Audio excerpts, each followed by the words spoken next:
Dance.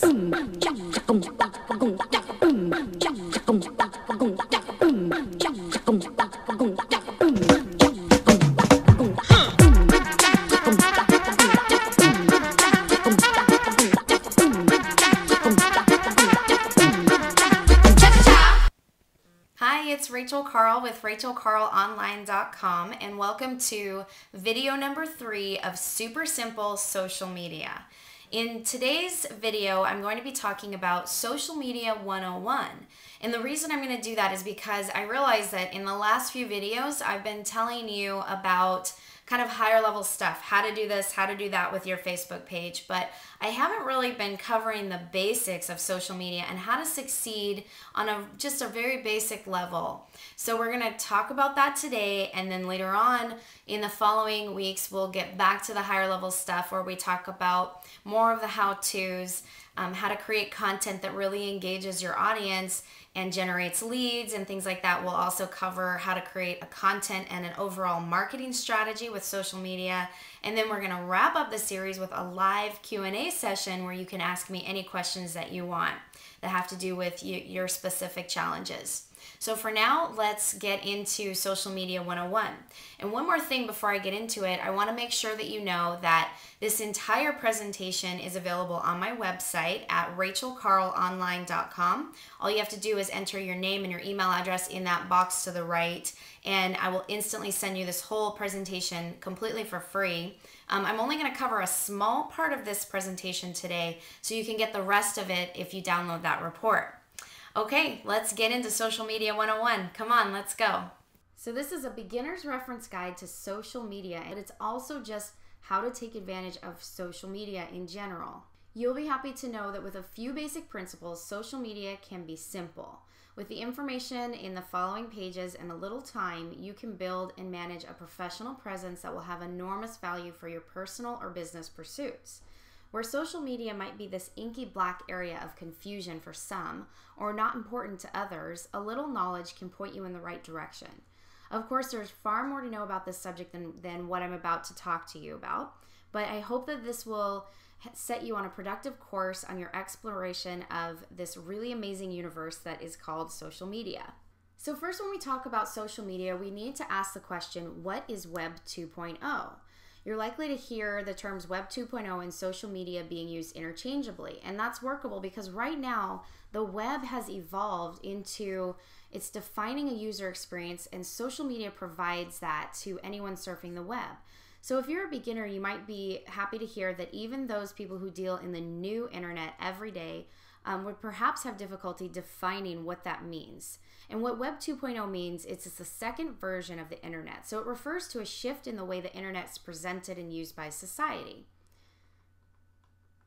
First, we had Web 1.0, and we have an internet in the early days that's just a collection of websites that can be viewed, and the content on them was the responsibility of those who put the pages there in the first place. So you set up a website, and then the traffic, you get traffic to go to your website, and that traffic depended on the quality of the content only on your website. So basically, to put it simply, as an internet user, you were able to view web pages, but your ability to contribute to them was limited or non-existent. So what Web 2.0 is, it started with websites like MySpace and Friendster, and those were the early social networking sites. And the difference between these and earlier popular sites was that the content came from the users. Consider this, would anyone ever log into Facebook if no one else had ever built a profile? Of course not. The entire reason people use Facebook and find it interesting is the content provided by the users on their profiles. So Facebook's success comes from providing a platform for people to contribute and interact online. The general terms of social media and Web 2.0 are tied in and defined not by a particular set of websites, but rather a change in the way people use the internet. They no longer wish to simply view websites, but to contribute to them and see what other people have contributed and to communicate with others online. Under this concept, you can see the various elements of social media where people are posting photos and video, they're setting up social profiles, you have status messages, comments, reviews, blogs, articles, etc.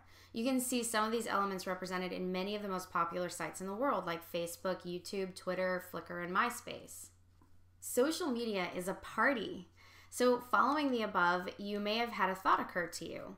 Wow, so many people in one place. Not to mention they are neatly sorted by age, gender, location, likes, dislikes. I have to tell them about my product. Not so fast. You are absolutely right that social media represents an enormous opportunity, but a major reason for failure on social media is not understanding the basic etiquette involved. Thankfully, the answer is once again simple. One can simply behave just as if interacting in real life. It's amazing how well this simple strategy works. For example, have you ever been annoyed by unsolicited catalogs, mail or door-to-door salesmen? Spam email, pop-up ads, and sales pages on social media sites represent a perfect analogy for all of these on the internet. Unless you want to simply annoy your target audience, you should conduct yourself on each social networking site as if it were a similar real-life social gathering. So let's look at this in a practical sense. If you walked into a party where you only knew a few of the other guests, would your first action be to launch into your sales pitch? Of course not. You would be considered rude and you'd certainly not make any friends. More likely what would happen is you would introduce yourself, perhaps tell an interesting story or share a joke, and listen to other people as they contributed to the conversation. But if you're at a business convention, it would be acceptable and expected to introduce yourself as a professional and discuss business.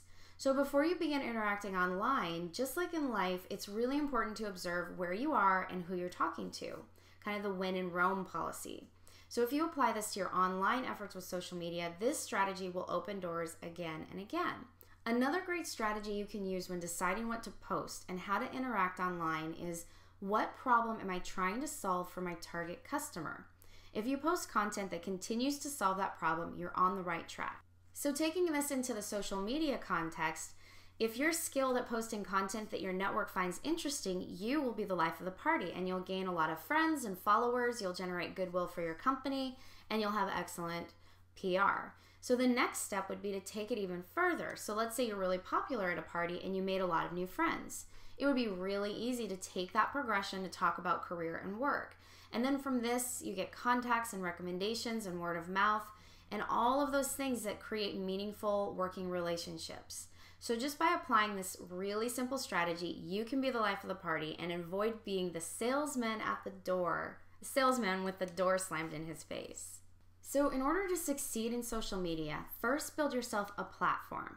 By this, that means choose which sites you want to have a presence on and make sure that the static content is comprehensive and correct for your target market. So the static content is the stuff that doesn't change.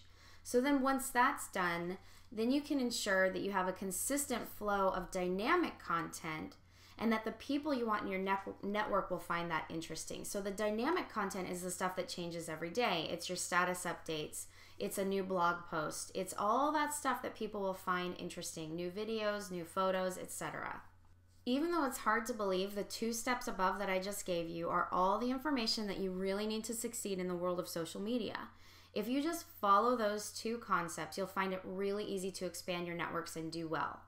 So the rest of this document goes into how you can achieve the above 2 steps and which sites to choose and that sort of thing. So I encourage you to just go to my website at rachelkarlonline.com and just enter your name and email address in that little box on the right hand side, and then I'll send you the report so that you can get all the rest of the information on how to do this, how to choose the right sites and that sort of thing depending on your industry. But for right now, I hope you found this useful, and just know that it's a process. It takes time. You've got to figure out your flow when you're online and how to create that content, that dynamic content every single day that's going to get people coming back and that's going to turn you into the life of the party. But I hope you found this useful. Please share it with others. Please like it on Facebook and like it on YouTube and whatever, comment to let me know what you think and if you found it useful. And thank you so much. Have a great week, and I will see you next week for video number 4.